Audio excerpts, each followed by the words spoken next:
when you're cornering off-road, you have to have your weight to the outside of the motorcycle to create and maintain the traction. If you have your hips underneath you, if you're standing too tall, it's very, very hard to move your body around. It's hard to corner the bike effectively.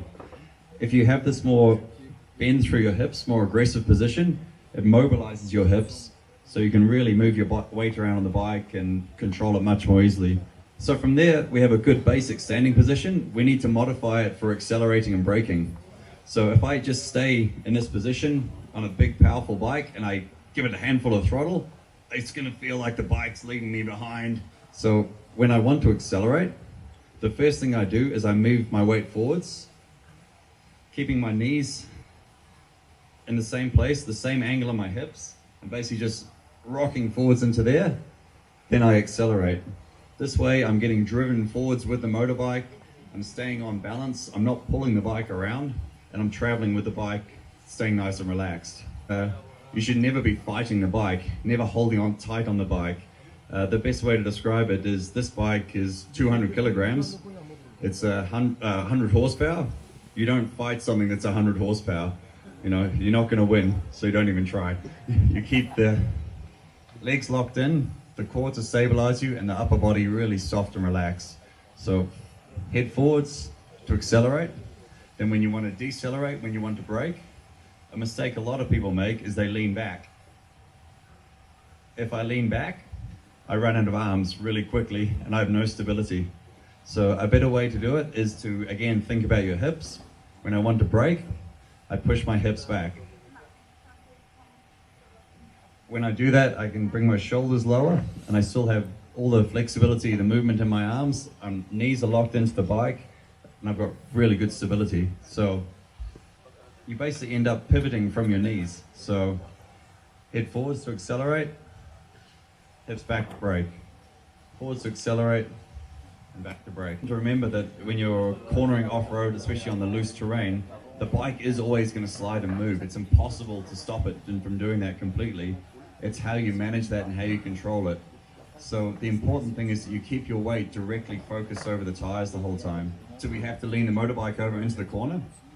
If I don't change my weight at all, if I just lean with the bike, or even worse, like road style, to the inside, my weight is coming further and further away from the tires. When the tires start to slide and move, like they're always going to do, they slide away from me. They're very, very hard to control this. We keep the knees locked in, keep the same angle in your hips. If I'm turning to the left, I swing through my hips, and I bring all my body to the outside. So my spine stays straight.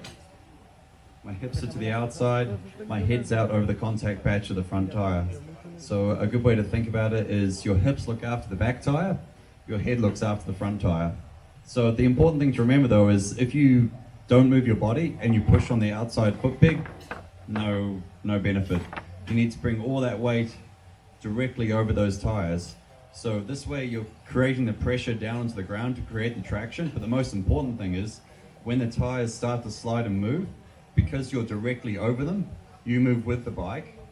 So what would maybe be a quick, scary slip turns into a nice, slow, progressive movement, much easier to control. So the thing we always say to the guys, if you have a good position on the bike in the corner and you feel like you're starting to lose traction, the way to fix it is just to wait a while. If you're moving with the bike's sliding, you just wait, the traction comes back, no problem, carry on again. So a good thing to remember is always the outside. So for cornering, you should have your weight on the outside foot peg. You should have your hips to the outside, your head to the outside, your elbows to the outside. Always the outside is a good thing to have in your head. Important thing with that is none of it works without the correct standing position. So if my hips are too far forwards, I can't get to there. It just doesn't work. As soon as I get that correct standing position going, the mobility allows me to control the bike much more effectively. Well, that's clear. Anything else in this concern? Braking? So with the braking, with the riding skills, we have a lot of guys transitioning from road riding, street riding into off-road riding. And one of the things that guys struggle with the most is control and feel for the rear brake. And a lot of people are not using the rear brake at all, which is a pretty good habit for street riding. but terrible for off-road riding. And a good thing to remember is your rear brake's job is not to slow the bike down, it's to provide stability and control. So we're trying to use the rear brake to stabilize the bike, keep the chassis nice and consistent, and then we can use the front brake to slow down. Back brake to stabilize, front brake to slow down. So a good thing to remember is you never want to slow down without stability. So there's times where we use the rear brake without the front, but we never use the front without the rear.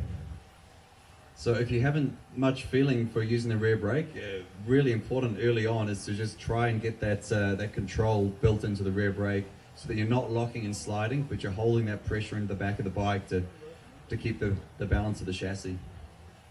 When we race, we use 3 sets of rear brake pads to 1 set of front brake pads. So the technique, the skill is being able to read the feeling for the back brake. So you're using everything that you can, but you're not locking and sliding. So it can be quite difficult to learn this riding. It's probably one of the most important skills to work on is that control and that feel for the back brake. And one of the best ways to practice it is to find a long, easy, gradual downhill. Turn the bike off, put the bike in neutral and roll down the hill. Just trying to use only your rear brake alone to slow the bike and control the bike.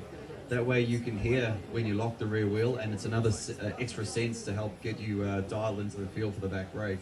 It's a really good thing to spend your time on.